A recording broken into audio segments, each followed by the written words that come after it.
আজকে 16ই ডিসেম্বর বাংলাদেশের মানুষের প্রতি আমাদের বার্তা হলো, যারা পতিত শক্তি, ফ্যাসিস্ট শক্তি, তারা বাংলাদেশকে অস্থিতিশীল করার জন্য নানান অপচেষ্টা চালাচ্ছে, নির্বাচনকে বানচালের চেষ্টা চালাচ্ছে।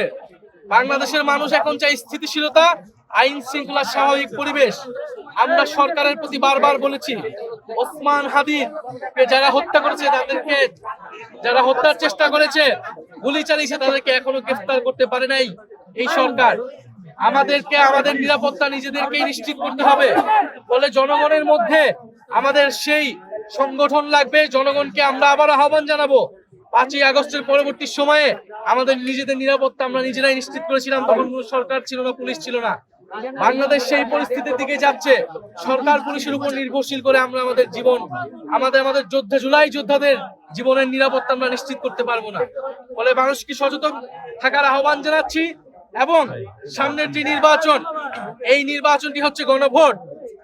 ফলে আগামী নির্বাচনে, আগামী গণভোটে সংস্কারের পক্ষে গণজোয়ার তৈরি হবে। আমরা সেই প্রত্যাশা রাখি। এনসিপির যারা এমপি পদপ্রার্থী রয়েছেন, তারা সংস্কারের পক্ষে, হ্যাঁ পক্ষে শাপলাতলি নিয়ে জনগণের দরজায় যাবেন। আমরা সংস্কারের পথে বাংলাদেশকে এগিয়ে নিয়ে যাব। আমরা কখনোই বাংলাদেশকে আর 5ই আগস্টের পূর্ববর্তী জায়গায় ফেরত দিব না। ফলে সেই নতুন বাংলাদেশের, সেই গণতন্ত্র প্রতিষ্ঠার এবং ভবিষ্যৎমুখী রাজনীতির প্রত্যয় আজকের এই বিজয় আমরা রাখছি।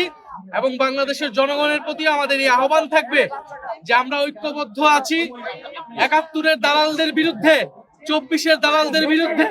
আমরা বাংলাদেশের জনগণ, বাংলাদেশের তরুণরা ঐক্যবদ্ধ আছি। সামনের বাংলাদেশ, আমাদের বিজয় আসবে।